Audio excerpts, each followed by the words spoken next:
పాపాల నుంచి కూడా నిన్ను కాపాడతానయ్యా అని భగవంతుడు చెబుతుంటే పుణ్యాల నుంచి కాపాడ్డామని, పుణ్యాలను మనకు లెక్కగట్టు కూడా బాధ్యత ఆయనకి వదిలేయాలి. మనస్సును అలా పీడించినప్పుడు బాధ ఏదైనా అనిపిస్తే స్వామి నీకు వదిలేస్తున్నా, స్వామి నీకు వదిలేస్తున్నా, అంతేకాదు తప్ప క్లైబ్యం అనే దానికి లోనవ్వకూడదు. భగవద్గీత మొత్తంలో వివేకానందుడికి బాగా నచ్చింది ఏమిటో తెలుసా? మన ధర్మానికి సంబంధించిన గ్రంథాల్లో భగవద్గీత గొప్పది. అందులో బాగా నచ్చిన శ్లోకం, ఆయన తరచు ఉదాహరించిన శ్లోకం ఏమిటో తెలుసా? క్లైబ్యం మాస్మగమః పార్థ నైతత్వయుపపద్యతే త్యక్త్వా హృదయ దౌర్బల్యం క్షుద్రం హృదయ దౌర్బల్యం త్యక్త్వోత్తిష్ఠ పరంతప. అదండి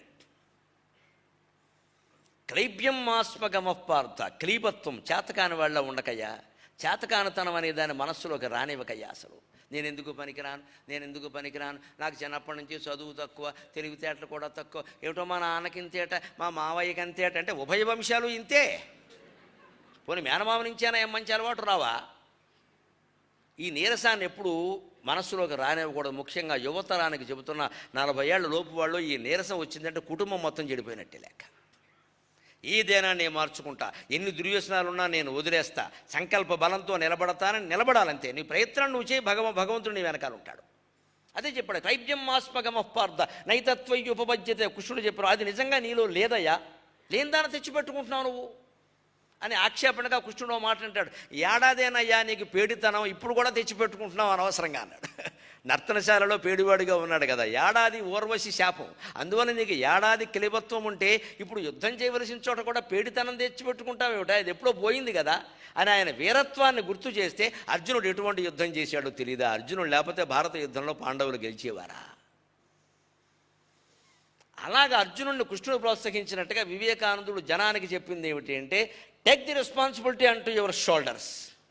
మొత్తం యుద్ధ భారమంతా అర్జునుడు భుజాల మీదే ఉన్నప్పటికీ అర్జునుడు కృష్ణుని యొక్క సారథ్యంలో ఎలాగైతే కంగారు పడకుండా యుద్ధం చేశాడో, మీరు మొత్తం భారాన్ని భగవంతుడి మీద వేసి మీ యుద్ధం, మీ జీవితం కోసం యుద్ధం మీరు చేయండి, నిత్యం పోరాటమే చేయండి, ఏం పర్వాలా, అదే నడుస్తుంది అన్నాడు ఆయన. కాబట్టే ఆయన సనాతన ధర్మం విషయంలో కూడా ఇది మళ్ళీ పునరుద్ధరింపబడుతుందా, ఇది మళ్ళీ పునరుజ్జీవనం పొందుతుందా అని నీరసం పొందలేదండి. గురువు యొక్క ఆజ్ఞ తీసుకుని, నాకు చెప్పింది గురువు కదా, ఆయనకు చూసుకోవడం తెలియదా? నారు పోసినవాడు నీరు పోయడా? ఆ మాత్రం నేను అక్కడికి వెళ్ళిన తర్వాత ఏం మాట్లాడాలో ఏం చేయాలో ఆయన నిర్ణయించడా, నేనేమో నిర్ణయించుకునేది అని వెళ్ళిపోతే చికాగోలో ఉపన్యాసం ఎలా నడిచిందో అందరికీ తెలుసు. గుడి గంటలు ధ్వనింపజేసెను చికాగో వేదికన్, గుడి గంటలు ధ్వనింపజేసెను చికాగో వేదికన్, ప్రేక్షకులు గడియల్ గంటలు రోజులు క్షణములట్లు ఆత్మీయతా వృష్టిలో దడియన్.